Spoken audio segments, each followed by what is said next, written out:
ધોરણ 10 વિજ્ઞાન અને ટેકનોલોજીની અંદર કિરણોત્સર્ગના ઉપયોગ દ્વારા ગોળીય અરીસા વડે રચાતા પ્રતિબિંબનું નિરૂપણ. બરોબર, ગોળીય અરીસા વડે રચાતા પ્રતિબિંબનું નિરૂપણ છે આપણે જોવાનું છે. અરીસા વડે રચાતા પ્રતિબિંબનું નિરૂપણ આપણે જોયેલું છે કે અરીસામાં જેટલા તમે દૂર ઊભા હોય એટલા અંદરની તરફનું પ્રતિબિંબ છે એ રચાતું હોય છે. પણ હવે આપણે અંતર્ગોળ અરીસો અને બહિર્ગોળ અરીસા એના બંને માટે રચાતા પ્રતિબિંબનો અભ્યાસ કરવાનો છે.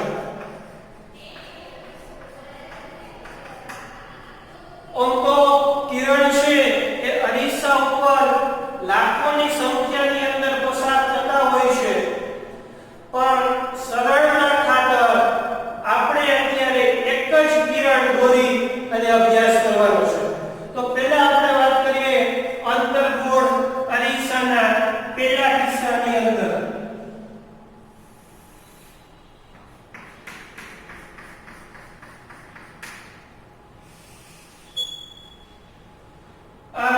મુખ્ય અક્ષ છે. પહેલા કિસ્સામાં મુખ્ય અક્ષને સમાંતર કોઈ કિરણ આપાત કરવામાં આવે અને ત્યાંથી પરાવર્તિત થઈ મુખ્ય કેન્દ્ર F પર થાય છે. બહિર્ગોળ અરીસાની અંદર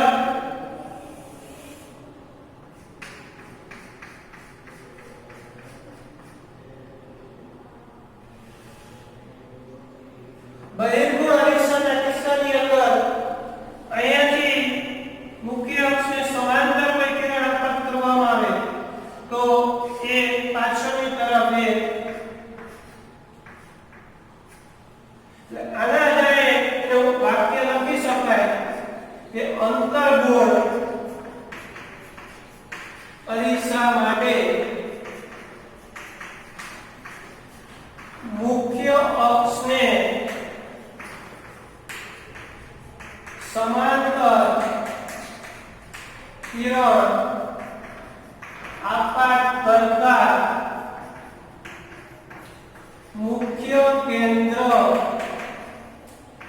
F માંથી પસાર થાય છે.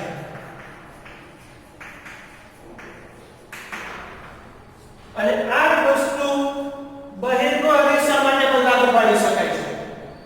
એ પણ પાછળની તરફ વિવર્તિત થતું હોય એવા પ્રકારનું લાગશે. ત્રીજા કિસ્સાની અંદર જોઈએ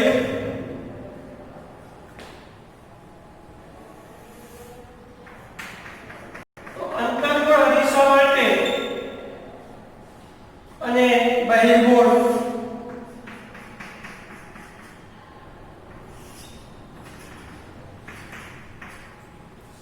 તો અંતર્ગોળ અરીસાની અંદર આનાથી ઉલટું કે મુખ્ય કેન્દ્ર F માંથી કોઈ કિરણ પસાર કરવામાં આવે તો મુખ્ય અક્ષને સમાંતર છે એ કિરણ પસાર થશે. અને આની અંદર આપણે જોઈએ તો કોઈ મુખ્ય કેન્દ્ર F માંથી અહીંયા પસાર કરવામાં આવે તો એ વિવર્તિત થાય. તો આની માટે પણ એક વાક્ય લખી શકાય કે મુખ્ય કેન્દ્ર F માંથી પસાર થતું કિરણ પરાવર્તન પામી મુખ્ય અક્ષને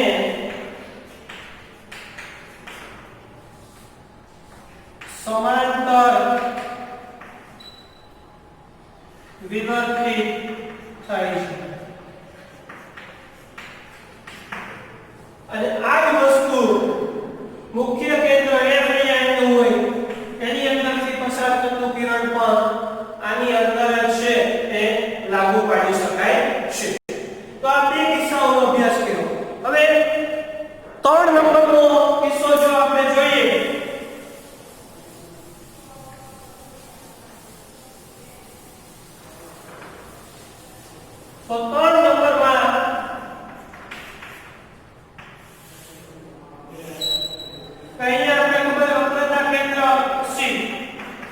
વક્રતા કેન્દ્ર સી માંથી પસાર થતું કિરણ પરાવર્તન પામી વક્રતા કેન્દ્ર સી માંથી અને બહિર્ગોળ માટે એનું વક્રતા કેન્દ્ર સી છે એ અંદરની તરફ હોય છે એટલે આપણે એની માટે લખી શકાય કે અંતર્ગોળ અરીસો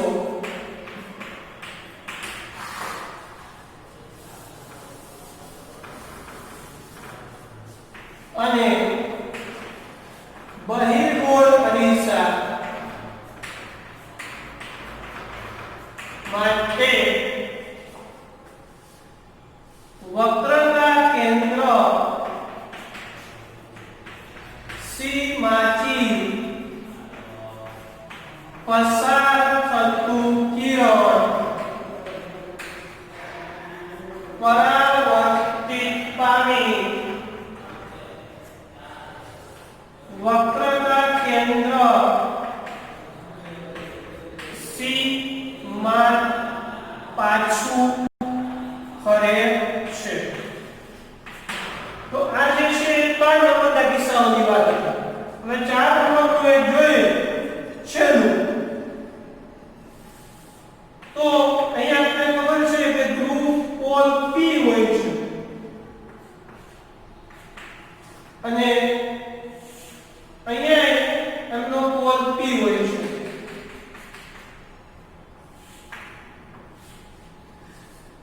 તો પોલ P પાસે આપાત થતું કિરણ પરાવર્તિત પામી એ સરખા એંગલે જ એનું રિફ્લેક્શન થાય છે અને અહીંયા પણ પોલ P પાસે પરાવર્તિત પામી એ જ એંગલ ઉપર પાછું રિફ્લેક્શન થાય એટલે અહીંયા એક મૂલ્ય લેવાનું થીટા I અને થીટા R નું મૂલ્ય કેવું હોય છે સરખું અહીંયા પણ થીટા I અને થીટા R નું મૂલ્ય કેવું હોય છે સરખું તો એ કે ધ્રુવ પોલ P પાસે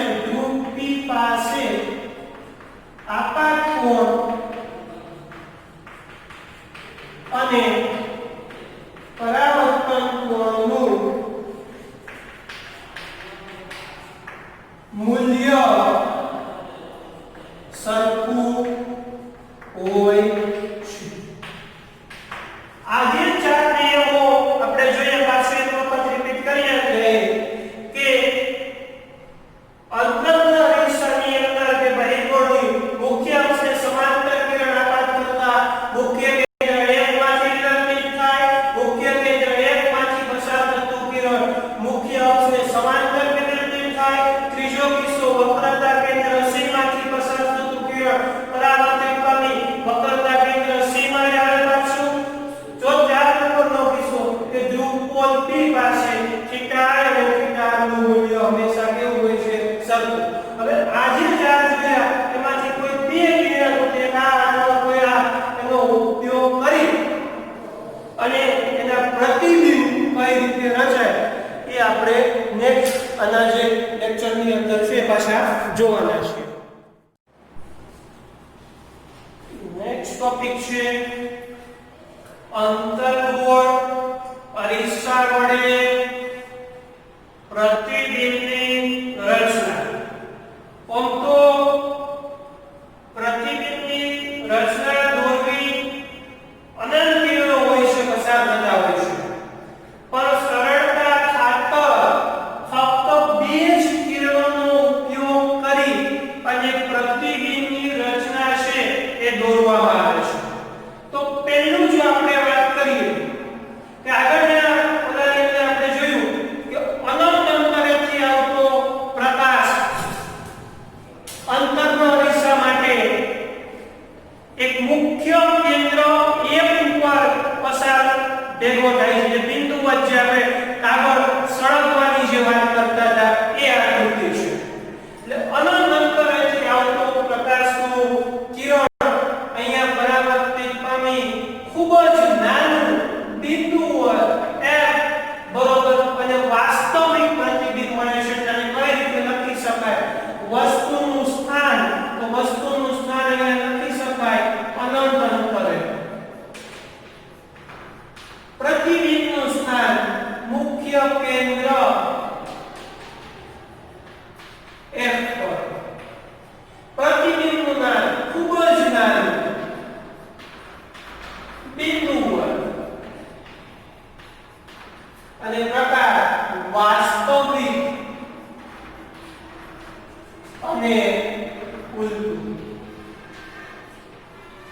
હવે વાસ્તવિક અને ઉલટું બિંદુવત પ્રતિબિંબની અંદર જોવું શક્ય બની શકે નહીં. બિંદુવતની અંદર નાનું હોવાથી વાસ્તવિક છે કે ઉલટું એટલે આપણે ખબર છે હોય એનાથી ઊંધું મળે.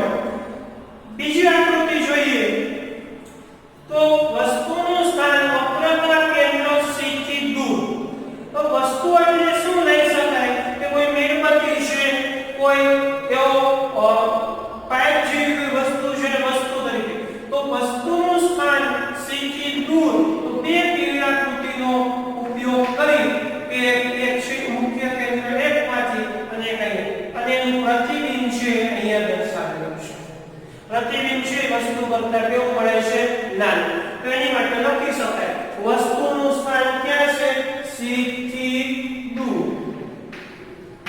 પ્રતિબિંબનું સ્થાન અહીંયા F હોય છે.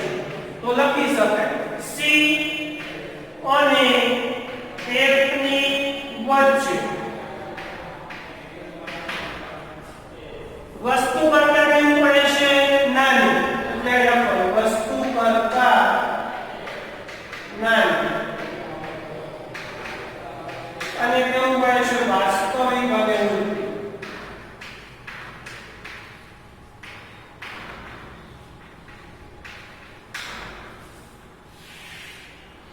અંતર્પ્રવેશના મોસ્ટ ઓફ કિસ્સાઓની અંદર વાસ્તવિક પ્રતિબિંબ જ મળશે. એક કિસ્સાઓનો વાત કરો. પછી આપણે 3 નંબરની આકૃતિ જોઈએ તો વસ્તુનું સ્થાન અહીંયા વક્રતા કેન્દ્ર C ઉપર. વસ્તુનું સ્થાન ક્યાં? વક્રતા કેન્દ્ર C ઉપર. તો વક્રતા કેન્દ્ર C ઉપર તે અહીંયા આકૃતિ અને અહીંયા અને આ રીતે પસાર કરતા એનું પ્રતિબિંબ પણ છે એ અહીંયા જ મળે છે. એટલે એની માટે લખી શકાય વસ્તુનું સ્થાન છે એ 3 નંબર માટે C પર. પ્રતિબિંબનું સ્થાન પણ C પર જ મળે. વસ્તુ જેવું મળશે અને વાસ્તવિક અને ઉલટું.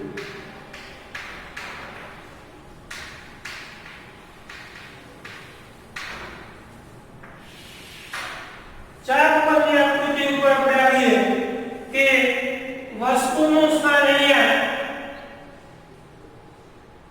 F અને C ની વચ્ચે આની ઉલટી આકૃતિ થશે. F અને C ની વચ્ચે તો એનું જે પ્રતિબિંબ મળે છે થી દૂર તો અહીંયા મળશે તો પ્રતિબિંબ ક્યાં મળે છે? થી દૂર. એક એરો છે આમાંથી અને આ રીતે છે એ પ્રતિબિંબ મેળવો. તો ચાર માટે લખી શકાય કે વસ્તુનું સ્થાન ક્યાં છે? C અને F ની વચ્ચે. આનું ઉલટું.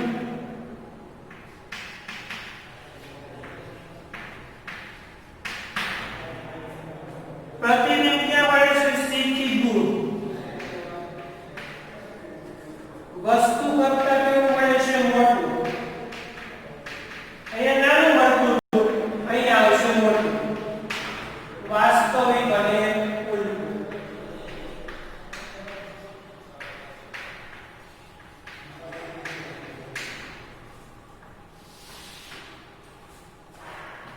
પછી 5 નંબરની અહીંયા આકૃતિ છે જોઈએ કે અહીંયા વસ્તુનું સ્થાન છે એ મુખ્ય કેન્દ્ર F ઉપર. વસ્તુનું સ્થાન ક્યાં લેવાનું છે? મુખ્ય કેન્દ્ર F પર. તો એનું પ્રતિબિંબ મળે છે અનંત અંતરેનું પ્રતિબિંબ મળે છે. આપણે ખરેખર પડદા ઉપર જોઈ શકાતું નથી. તો એનું પ્રતિબિંબ મળે છે અનંત અંતરે. ખૂબ જ વિરોધી જેવો શબ્દ એના માટે વાપરવામાં આવે છે. ખૂબ જ મોટું, ખૂબ જ વિરોધી. અને વાસ્તવિક અને ઉલટું.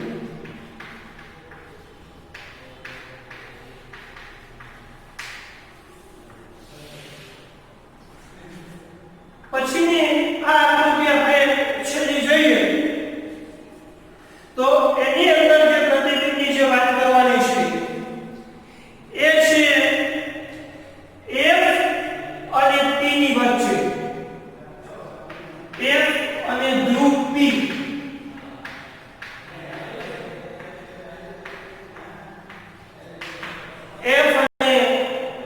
ધ્રુવ P ની વચ્ચે, તો એનું જે પ્રતિબિંબ મળશે એ અરીસાની ક્યાં મળશે? પાછળ. આ ખરેખર આભાસી પ્રતિબિંબ માટે છે. વિવર્ધિત મળશે, મોટું મળશે. અને આની અંદર એક શું આવશે? આભાસી અને ચતુ પ્રતિબિંબ મળશે.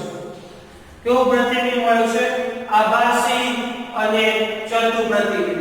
તો ખાસ બીજી વખત અનંત અંતરે હોય તેનું પ્રતિબિંબ મુખ્ય કેન્દ્ર F ઉપર ખૂબ જ નાનું વાસ્તવિક અને ઓલું.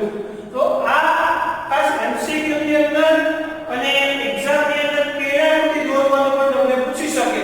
તો એની માટે આ વસ્તુ છે એ લખવાની હોય છે. આકૃતિ દોરવાની જે તમને પૂછવું હોય. આમાંથી એમ તો 6 ક્વેશ્ચન જેવું બની જાય ટોટલ, અને 6 ક્વેશ્ચન ની એક આકૃતિ એનો આ 4 વસ્તુ તમે દર્શાવો તો તમને પૂરેપૂરા માર્ક છે એ મળી શકે છે. તો આ અંતર્ગત અરીસા વડે પ્રતિબિંબની રચના.